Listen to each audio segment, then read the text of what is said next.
The music stopped for just a second, right after she laughed. "So what you do floral decor for ships?" she giggled, champagne in hand while everyone at my cousin's wedding turned to stare. My aunt grinned. My cousin sank lower in his chair. I stayed still, the smile on my lips, calm, deliberate. Then I said, "No, I command them." Her laughter froze. Her father's fork stopped midair. I met his eyes and nodded once. Vice Admiral Carter. The silence that followed wasn't awkward, it was earned. But that wedding wasn't where the story began. 3 weeks earlier, someone made a call they shouldn't have. From the outside, my family looked picture perfect. Matching smiles, polished silverware, holiday cards, lined up like trophies. Inside, though, everything was about status. And in that game, I was never meant to win. Mark, my cousin, was the family's golden boy. Every promotion, every handshake, every half-decent accomplishment was treated like a royal coronation. Aunt Clara, the woman who ran our family like a PR firm, made sure of it. She believed in image above all else. Perception, not principle. And when it came to me, perception meant keep it quiet. I'd learned that lesson years ago. At Christmas, 2 years before the wedding, Mark unwrapped a Rolex.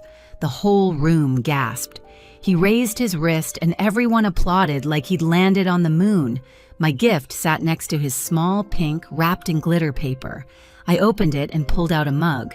White letters bubbled across it, "Girl Boss." Laughter erupted. "It's perfect for your little office job," someone said. I smiled, thanked them, and took a sip of the champagne that suddenly tasted flat.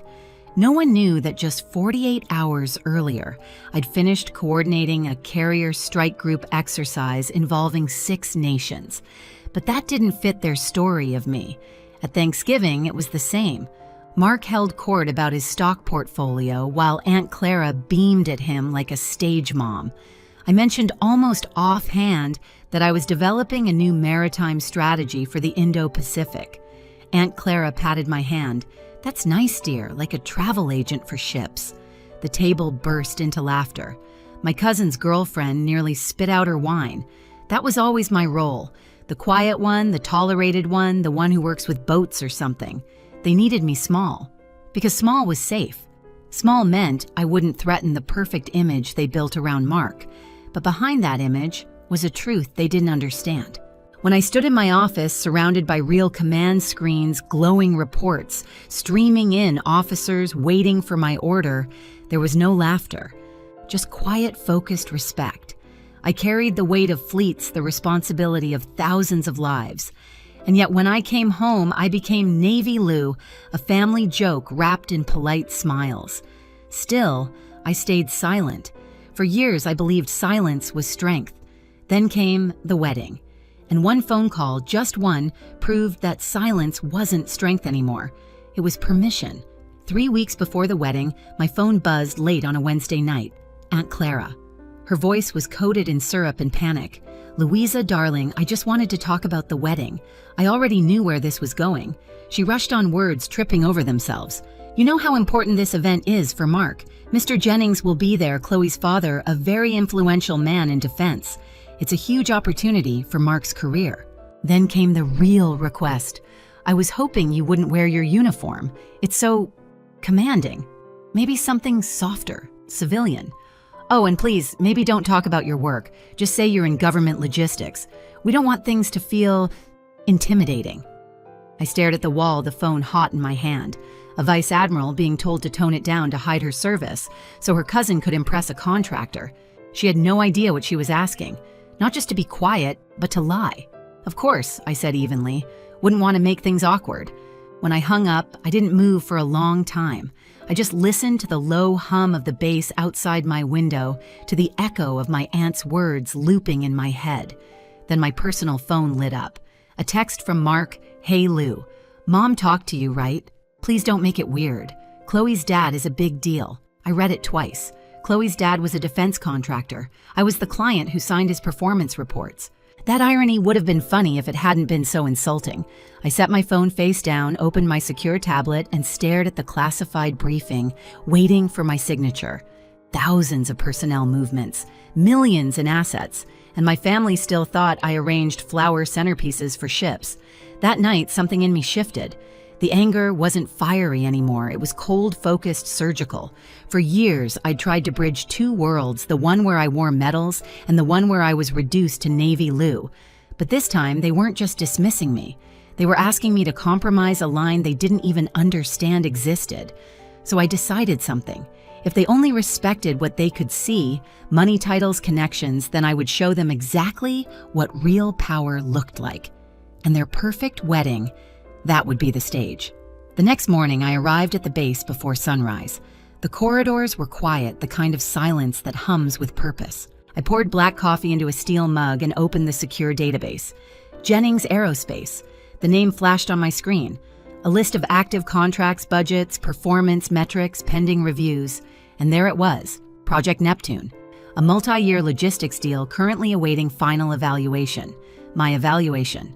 I leaned back, staring at the blue glow of classified data. Aunt Clara wanted me to lie for a contractor whose company reported directly to my office. They hadn't just crossed a line, they'd stepped into federal territory without even realizing it. I pressed the intercom. Evans.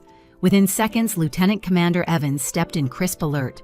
"Admiral, I'll be attending a private event this weekend," I said, eyes still on the screen. "Mr. Jennings of Jennings Aerospace will be present. I want a full brief on Neptune.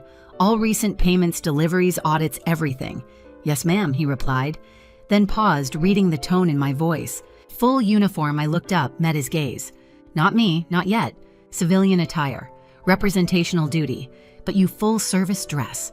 Bring the files." Evans gave a faint, knowing smile. Understood. When he left, I closed the file and walked to the window. Outside, dawn stretched over the harbor. Rows of carriers glinted beneath a thin veil of fog, massive silhouettes that answered to my command. "They think I work with boats," I murmured. Maybe it's time they found out how many. That evening, Aunt Clara texted again, effusive, relieved. "So proud you're being cooperative, sweetheart. Mark will appreciate it." I typed a single word, acknowledged. Then I set my phone down, packed a simple navy blue dress, and added one more item to my bag, a small leather folder embossed with the Navy seal. The night before the wedding, I barely slept, not from nerves, but from clarity. For years, I'd tolerated their ignorance. Their laughter, their smug smiles, their insistence that I make myself smaller so they could feel bigger. But there's a kind of silence. The military teaches you. The kind that isn't surrender, it's strategy. By morning, my plan was complete. They'd asked me not to wear my uniform. Fine, I'd wear their comfort as camouflage. Because in my world, compliance isn't obedience. It's bait. The ballroom shimmered with gold light and laughter, the kind that only money can buy. Waiters glided between tables and a string quartet played something elegant and forgettable. I stood near the edge of the crowd, watching the people who thought this night was theirs. Aunt Clara spotted me first. Her expression softened with visible relief when she realized I wasn't in uniform. "You look perfect, dear," she said, pressing my hand as if I'd finally learned obedience. "So appropriate." I smiled politely. "Of course, Aunt Clara." Mark was already holding court at the head table, flashing his perfect smile, laughing too loudly. Chloe hovered beside him, glittering in sequins, her champagne glass a prop for her superiority. Her father, Mr. Jennings, sat across from them, his posture casual, confident, the kind of man who was used to being treated as the most important person in any room. No one noticed Evans yet. He stood near the back, quiet, in full dress uniform, a locked leather briefcase in hand. He didn't speak, didn't move. He was just waiting for the cue. Dinner began. Speeches followed. The room buzzed with wine and gossip, the kind of self-congratulation my family had perfected. When the music picked up again, Chloe turned to me, her tone honeyed and sharp. "So, Louisa," she said, swirling her glass, "Mark told me you work in naval design. That must be so creative." Aunt Clara gave a quick warning smile, the kind that begged me to play nice. Chloe tilted her head, all fake innocence. "So what you do floral decor for ships?" The table erupted in laughter. Mark looked down. My aunt smiled too tightly. Every eye turned to me, waiting for the joke to land, for me to laugh along, for the humiliation to stick. I didn't. I raised one eyebrow. My tone measured soft, deliberate. "No," I said. "I command them." The laughter died on impact. Chloe blinked, confused. Her father's fork stopped midair, the silver trembling slightly above his plate. He turned toward me, voice low, cautious. "Command?" As in, I met his eyes and nodded once. "Vice Admiral Carter." The words cut through the noise like a detonator. The music seemed to collapse. Forks clinked. Chairs stilled. Mr. Jennings froze, face draining of color. He started to stand, almost instinctively snapping into posture the way men do when they suddenly remember rank. "Admiral Carter," he stammered. I didn't realize." "No need," I said evenly. "I was undercover. My family prefers it." Aunt Clara went pale. Mark whispered, "Louisa, what are you doing?" I turned to him. "Something you should have done years ago, telling the truth." And then, right on cue, Evan stepped forward. His white uniform caught the chandelier light as he crossed the floor. The crowd parted instinctively, drawn by the quiet authority of his stride. He stopped behind my chair, saluted, and said clearly, "Admiral, apologies for the interruption. You have a secure call with the Secretary's office regarding Project Neptune. I also have the preliminary performance review you requested." Every head turned. The name Project Neptune landed like thunder in Mr. Jennings's chest. He rose fully now, rigid, the sweat visible at his collar. Chloe whispered Dad Evans ignored her. His attention remained on me, professional, precise. I took a slow sip of water, then set the glass down. "Mr. Jennings," I said, "would you care to sit?" He hesitated, then obeyed. Around us, the guests exchanged nervous glances.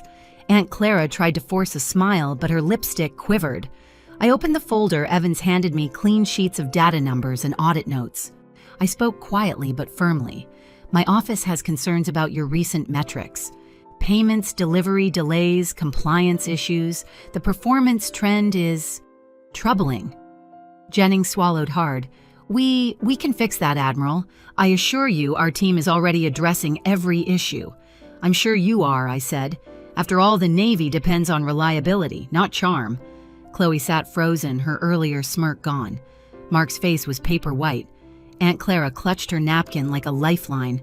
Evans remained behind me, unreadable, standing at parade rest. Admiral Jennings said, voice strained, "I had no idea you'd be reviewing this project personally." "You didn't," I replied, "until now." The tension spread through the table like electricity. Every guest, every executive, every distant relative who had ever dismissed me was now forced to watch one undeniable truth. The woman they'd mocked commanded the very systems that controlled their world. I leaned in slightly. "We'll be in touch after this review. I expect transparency from here on out. Clear reports, accurate billing." "Understood." "Yes, Admiral," he said quickly. "Completely." I smiled faintly. "Good. Enjoy the reception." I closed the folder and handed it back to Evans. "You can brief the secretary when we return." "Yes, ma'am." As Evans turned to leave, the entire table remained frozen. The only sound was the faint hum of the air conditioning and the string quartet struggling to restart. I stood. "Excuse me?" I said softly. "Duty calls." And with that, I walked away past the table that had mocked me, past the family that had shrunk me, past the people who finally saw me clearly. As I crossed the ballroom, I glanced back once. Aunt Clara's face had gone slack. Mark sat with his head in his hands. Chloe's eyes were fixed on her untouched glass. Mr. Jennings was speaking quietly to his assistant, pale and sweating. The laughter that once filled the room had evaporated, replaced by the quiet weight of realization. They had wanted me to be invisible. That night, I became unforgettable. 1 year later, the sky above Naval Base San Diego burned with late summer heat. Rows of sailors stood in formation, their uniforms white against the sun. I stood at the podium in full dress, the gold braid on my sleeve catching the light. Vice Admiral Louisa Carter. Assuming command, the announcer's voice carried across the parade ground. The applause that followed wasn't polite, it was earned. I looked out over the sea of faces, men and women who understood duty, respect, consequence. Not one of them shared my blood, but they were my family in every way that mattered. When the ceremony ended, my new aide approached holding an envelope. "This came through the diplomatic pouch, ma'am. Not official. I recognized the logo, Jennings Aerospace. Inside was a typed letter, Gratitude Professionalism, a report that Project Neptune had exceeded all performance standards under new oversight. Beneath it, a smaller handwritten note. Chloe is no longer with Mark. She's interning at a nonprofit. She's learning a great deal. RJ. I smiled just slightly. I suppose we all did. That evening in my office overlooking the harbor, I watched the carriers move across the water, slow and deliberate. My phone buzzed Mark's name on the screen. Mom says we get it now. We're proud of you. I stared at the message for a long moment before pressing archive. The glow of the screen faded into the quiet hum of the room. I turned back to the window. The ships moved like steady constellations across the sea. They had once called me Navy Lou. Now they knew better.